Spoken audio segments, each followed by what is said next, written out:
I'm no party animal, but every once in a while, I like to emerge from under my rock and visit a pub or a club with people I don't completely dislike. However, before you even get to your night out, a challenge we all face will be to get into the venue you hope to attend.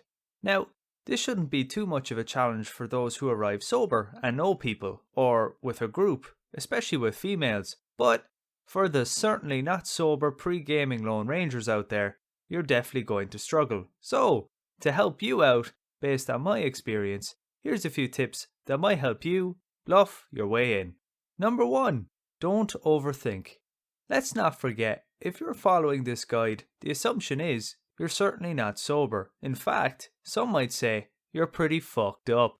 You're likely consciously thinking about things you would normally do subconsciously. For example, breathing, walking, not pissing yourself, etc., etc. You may also feel under pressure because of the plan of deception you're about to pull, and the sad result is your aura of self-doubt and anxiousness will be visible to anyone who lays eyes on you, including the bouncers. So, it's important you remain calm and keep things simple. Remember, you're off your head, chancing your arm to get into a place that probably isn't worth the hassle. A day-to-day activity if you ask me. Number 2. Begin your act of composure when the venue is in your line of sight. Now, some people might only begin to sharpen themselves up when they've entered the queue to get in, but at that stage, there's a very good chance that bouncers will have spotted your drunk ass before that, while you were making your way to the entry queue itself. It's important to ensure that as soon as you've entered the venue's line of sight, you use the small amount of your brain cells still operating to begin your act of bamboozlement. If you're struggling to figure out how to act composed, very simply, make sure you're not stumbling all over the place, are not obnoxiously loud, and for fuck's sake, don't cry because you're emotional. It only draws attention. If those tips are too hard to remember, which they might be, just act like everyone else. Well, if you can still see them. Number 3. Smell. Anyone who's consumed a decent bit of alcohol will have its stench stuck to them. So, it's important when you depart from your home that you essentially drown yourself in a cologne or perfume of your choice. The ideal situation here is, your odour is so intoxicating that the bouncers just assume you're overcompensating for your general bad odour. Pretty much like everyone else. Number 4. Don't talk too much. It's very easy to convince yourself that you need to script what you will say once you reach the front of the queue, but in actuality, this is not a good idea. Why?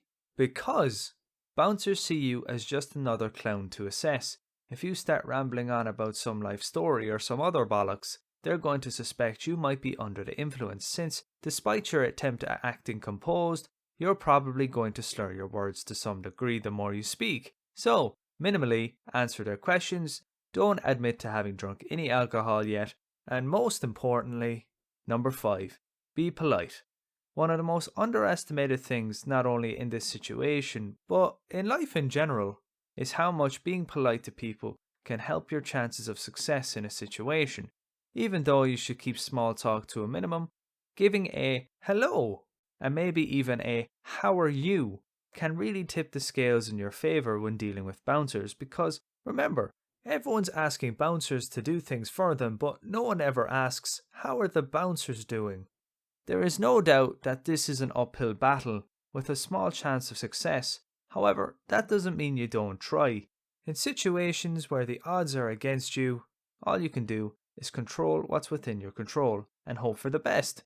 If you miss your shot, don't worry. You can always stumble up the road and try your best to convince the next place that you're not a complete drunk bum.